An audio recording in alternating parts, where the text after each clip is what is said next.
주님께서 여러분과 함께 마테오가 전한 거룩한 복음입니다.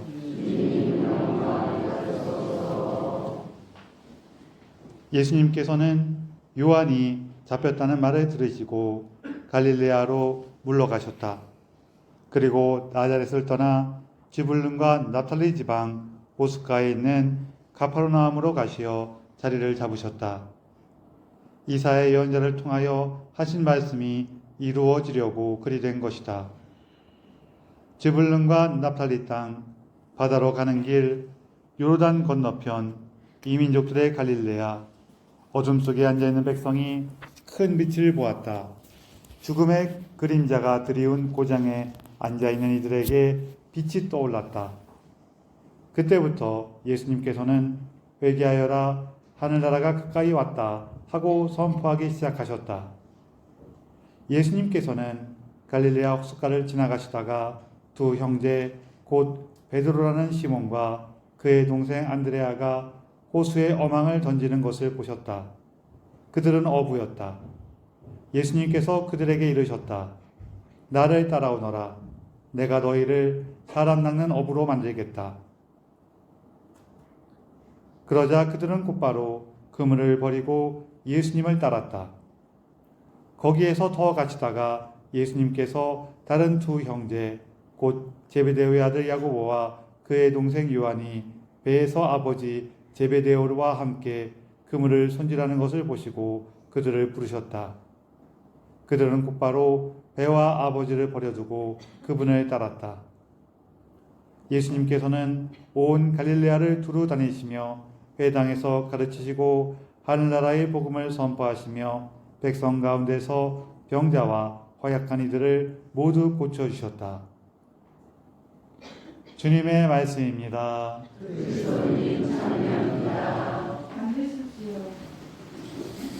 참 예수님, 서로 인사를 좀 나누세요.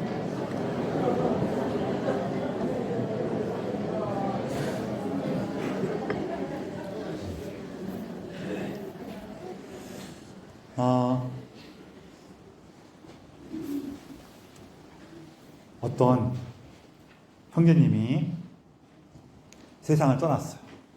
세상을 떠나서 하늘에 딱 가보니까 천국 문 앞에서 누가 천국 문을 이렇게 앞에서 기다리고 있어요. 천국의 열쇠를 들고 베드로 사도가 딱 있는 거예요. 그래서 형님이 딱 오시니까 어서 오십시오. 여기가 바로 천국입니다. 천국에 들어가려면은 점수가 필요한데 천국이니까 몇 점이 필요하겠어요? 1000점이 필요하다는 거예요. 어떻게 마련하시겠습니까? 마련하셨습니까? 딱 준비하셨습니까? 그런 거예요. 그래서 이분이 아주 자랑스럽게 딱 제가 살아생전에 총회장을 3번 했고 성당을 5번 졌습니다. 그런 거예요. 그랬더니 베드로 사도께서 훌륭하십니다. 1점 그랬어요. 이분이 당황했어요. 왜냐면 이게 그래도 몇십 점은 돼야지 이게 조금 비벼 볼 텐데 이게 1점이래잖아요. 당황해갖고 조금 기가 죽은 목소리로 제가 태어난 지 8일 만에 세례를 받았고 평생 동안 주임이사를 빠져본 적이 없고 매달 고해성사를 받습니다. 그랬어요. 그랬더니 베드로 사도께서 훌륭하십니다. 1점 그랬어요. 제가 신앙생활 하는 동안에 어느 봉사 자리도 기꺼이 받아주었고 항상 공동체 안에서 열심히 봉사했습니다. 대단하십니다. 1점. 제가 교무금을 빠져본 적이 없고 항상 제 수입의 10분의 1을 11조로 바쳤습니다. 몇 점? 1점. 제 가정에 충실했고 아내 위에 한눈을 바라본 적이 없습니다. 대단하십니다. 1점. 제 주위에 어려운 사람들에게 항상 관심을 쏟았고 그들이 도움을 청할 때마다 거절한 적이 없습니다. 몇 점? 1점. 그래서 다 얘기했는데도 몇 점밖에 안 되는 거예요. 베드로 사도께서 좀 재촉을 하셨어요. 더 없습니까? 그랬더니 이분이 더 이상 얘기할 게 없으니까 기운이 다 빠져갖고 그러셨어요. 아, 제가 더 이상 기억나는 게 없습니다. 다만 주님의 자비에 의지할 뿐입니다. 그랬어요. 그랬더니 베드로 사도께서 1000점 그랬어요. 우리가 구원을 받았죠. 구원을 받았단 말이에요. 우리에게는 영원한 생명이 하느님의 나라가 약속되어 있어요. 근데 이거를 왜 받은 거예요? 우리가 열심히 살아서? 내가 훌륭해서? 하느님의 자비로. 예수님께서 십자가 위에서 당신의 생명을 우리에게 나눠주셨기 때문에 부족하고 연약하고 불쌍한 우리가 구원을 받은 거란 말이에요. 그렇죠? 그 기쁨을 살아가는 게 우리 그리스도인들이에요. 오늘 복음에서도 그렇고 독서에서도 그렇고 저 죽음의 그림자가 드리운 고장에 앉아있는 이들에게 빛이 떠올랐다. 바로 그 죽음의 그림자에 앉아있는 이들이 누구였어요? 그게 누구예요?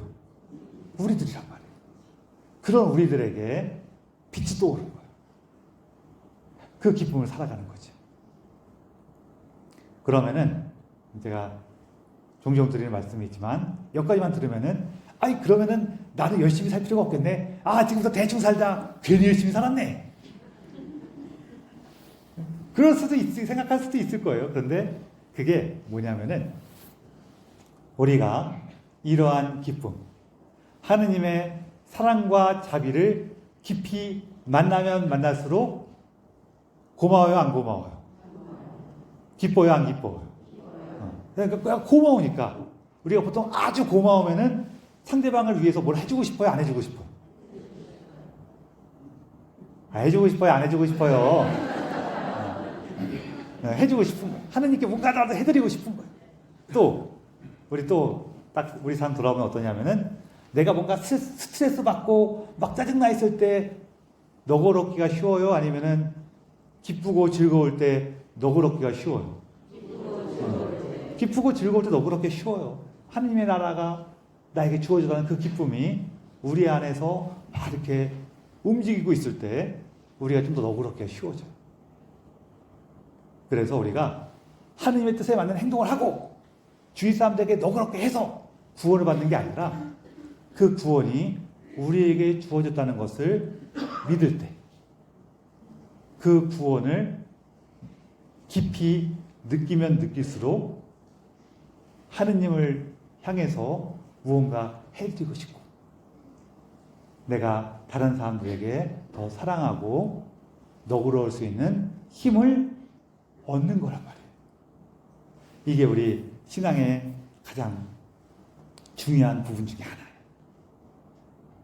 그래서 여러분 이걸 우리가 기억해야지 옆에서 누군가가 힘겹다는 얘기를 할 때 어떤 사람이 삶에 어려움을 느낄 때 그때 얘기할 수 있는 거예요. 같이 야 예수님께 나와봐봐.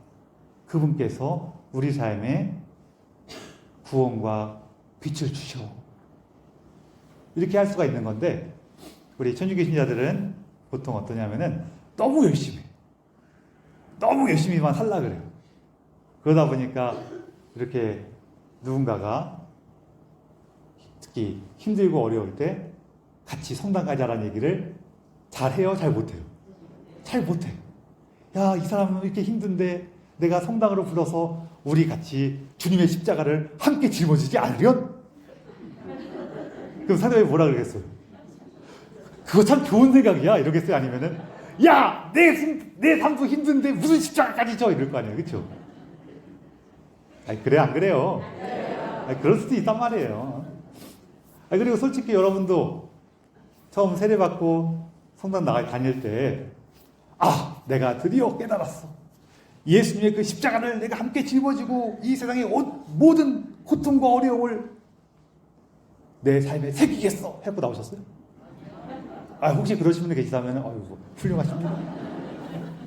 아니에요. 예수님께서 나에게 구원을 주실 거야.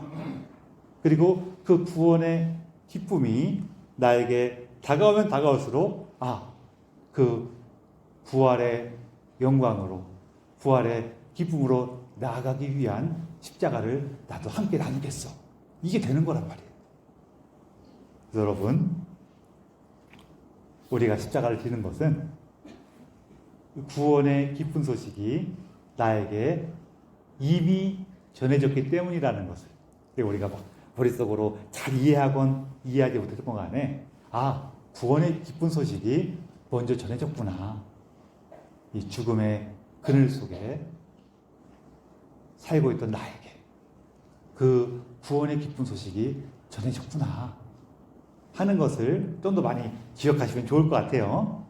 그리고 다 안 되면은, 우리가 다 안 되는 거는 누구한테 청해요? 예수한테 청하세요.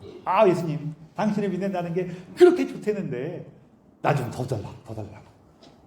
그 기쁨을 제가 더 깊이 누릴 수 있도록, 그 깊이 만날 수 있도록 도와달라고 그렇게 자꾸 청하세요. 우리가 원래 우리 어린 왕자로 유명한 생텍쥐베리가 한 얘기가 있어요. 배를 만들고 싶으면은 사람들한테 나무 가져와라, 이 일해라, 저 일해라고 시키지 말라고. 바다를 보여주고 바다에 대한 그 꿈을 가지게 해주라고. 그러면 어떻게 해요? 배는 알아서 만드는 거예요. 우리가 구원에 대한 그 희망이, 구원에 대한 기쁨이 우리 안에 있으면은 움직여져요. 그래서 그 구원에 대한 희망으로 우리가 움직이는 거구나 라는 것과 더불어서 그럼 나는 왜 이렇게 혹시라도 나는 왜 이렇게 안 움직이게 되지 하시는 분들은 내가 그 희망이 약하구나, 혹은 내 안에 무언가 그 희망을 가로막는 무거움이 있구나. 그럴 때에는 누구한테 도와달라고 하시라고요? 예수님께 도와달라고 하시라는 거예요. 오늘 복음에 보면 또 재밌는 게 나오는데, 예수님께서 지나가시면서 베드로와 안드레아, 그 다음에 야고보와 요한을 딱 부르시니까 그들이 그물을 버리고 아버지와 배를 버리고 딱 예수님을 탁 따르죠. 근데 이거 조금 안 이상하세요? 여러분들 뭐 막 열심히 하고 있는데 누가 와서 나를 따라라 그러면은 저분이 뭔가 영험해 그렇고 딱 버리고 딱 가겠어요? 뭐 그러신 분이 계시다면 뭐 축하드립니다. 이런 장면에서 뭐야? 좀 뭐 이상한 것 같아. 이럴 수 있단 말이에요. 그렇죠? 그리고 마르코하고 마테오복음에는 이렇게 예수님께서 지나가시면서 나를 따라라 했을 때 탁 나오는 걸로 묘사가 되어 있는데, 루카복음에는 이 앞에 내용이 조금 더 있어요. 저 깊은 곳에 가서 그물을 내려라. 그러면 이제 막 갑자기 고기 많이 잡히고 막 이런 얘기도 나오고 그런 내용이 좀 들어있고, 요한복음에는 아예 이미 알고 있었어. 요한복음에 어떻게 나오냐면은 원래 안드레아하고 또 아마 요한으로 생각되는데 이름이 나오지 않은 어떤 제자, 이 두 사람이 원래는 세례자 요한의 제자였다가 세례자 요한이 예수님을 가리키면서 하느님의 어린 양이 저기 가신다는 얘기를 듣고 예수님을 따라가요. 예수님 만나고 와서 요 안드레아가 자기 형인 시몬에게 와서 뭐라 그래요? 나는 메시아를 만났어. 그래요. 그러면서 이미 예수님하고 이렇게 조금 교류가 있어.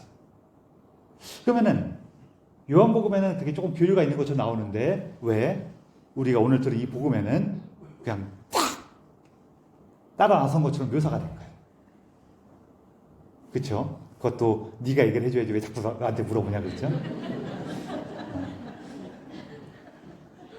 여러 가지가 이유가 있겠지만 그 중에 한 가지는 요건 것 같아요. 그게 뭐냐면은 우리가 우리 삶에서 예수님을 따라 나설 때 하느님의 말씀에 응답할 때 이게 결정적으로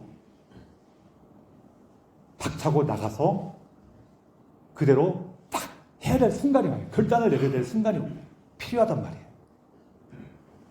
우리가 그 전에 미리 준비를 많이 해놓건 여러 가지 훈련하건 이건 다 좋은데 그거 미리 해놓고 훈련하는 거 아무리 있어봤자 요 결단의 순간에 지금이야 하면서 결단을 내리지 못하면은 계속 뭔가 삶이 꼬이기 시작해요. 그래서 요 오늘 복음에서는 이 결단을 강조하는 거예요. 이 결단의 순간. 우리 이런 얘기를 저도 들어본 적이 있어요.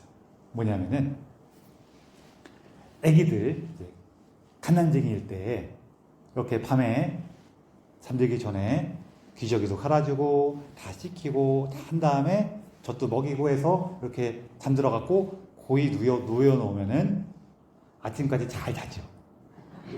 그래요? 아유, 그런 애가 있으면 참 놀라운 일이죠. 이 밤에 계속 깨요. 계속 울어요. 계속 우는데 애기가 울면은 보통 엄마 아빠가 이렇게 자고 있다가 애기가 탁 울면은 엄마가 일어나요? 아빠가 일어나요? 보통은 엄마가 일어나요. 참 재밌는 게 아이 키워보신 분들은 아시겠지만 재밌다고 표현하기도 좀 그렇고 신비롭다고 얘기할 수도 있는데 어떨 때에는 애기가 울기 전에 엄마가 깨서 깼어 하는데 조금 있으면 애기가 울어. 그럴 때도 있죠. 참 신기로워요. 그렇죠? 신비해요.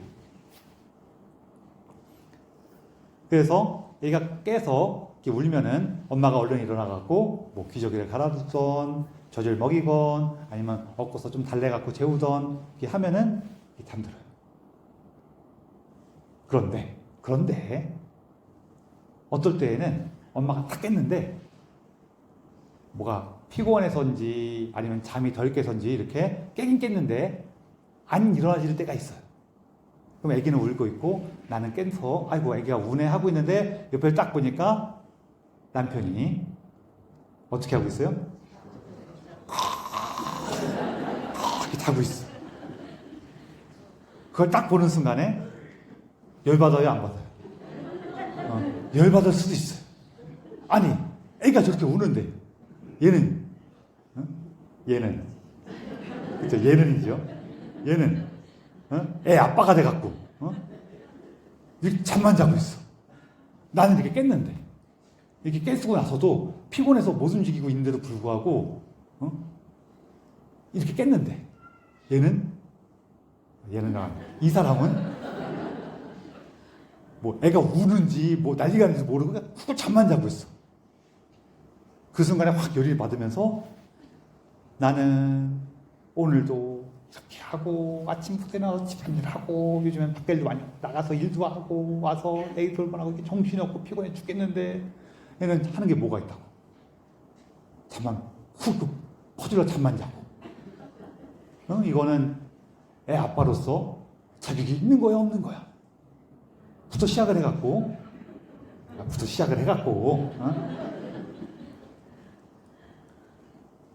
점점 거슬러 올라가죠. 아니 처음 만날 때에는 연애할 때에는 손에 물 한 방울 안 묻히게 해주겠다고 가모니술로 꼬셔갖고 해놓고 내가 이 집에 이럴 땐 집이라고도 아니고 이 집구석에 씹으려갖고 얼마나 고생이 많아. 그나마 이 사람 한 명이면은 그래도 어찌 감수하며 지내겠는데 아니 호랭이 같은 시어머니하고 요즘엔 아니지만 호랭이 같은 시어머니의 저 여우 같은 시누이들 때문에 아주 등살이 아주 살기도 힘들어 죽겠고 이럴 줄 알았으면은 내가 왜 여기로 시집을 왔을까? 왜 이 사람한테 시집을 왔을까? 그러다가 더 거슬러 올라가. 거슬러 올라가면은 내가 결혼하기 전에는 살기 좋았냐? 그것도 아니야. 이 사람은 원래 다 그래요. 첫째는 첫째의 고충이 있고 막내는 막내의 고충이 있고 중간에 끼내는 끼내의 고충이 있어. 그래갖고 그것 때문에 내가 어려서부터 뭐 내 할 얘기도 제대로 못하고 늘 참고 다른 사람들 그거 맞춰주느라고 내 거 얘기도 못하고 맨날 구박당하고 그래갖고 여기서 너무 살기 힘들다 여기서 못 살겠다 싶어갖고 이 사람 만나면 좀 나아지려고 해갖고 여기 시집 왔더니 여우 피해서 도망쳤더니 호랭이 소굴이. 내 인생은 왜 그런가? 내 인생에는 좋은 날이 다 하나도 없구나 하는 순간에 눈물이 핑 돌아.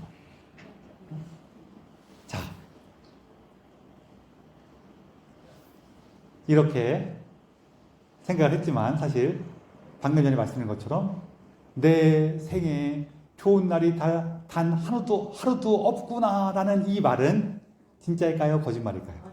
네, 그건 거짓말이에요. 그 순간에는 그렇게 느껴질 수 있거든요. 그렇지만 이건 거짓말이에요. 살아오면서 그래도 정말 극단적인 상황이 아니고서야 좋은 날이 단 하루도 없을 수는 없어요. 좋은 날도 있고 힘겨운 날도 있고 기쁜 날도 있고 어려운 날도 있었죠.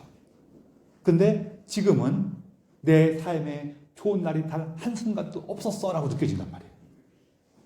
왜 이런 일이 벌어졌을까요? 응? 일어나서 아이를 돌보지 못했기 때문이에요. 한번 생각해 보세요.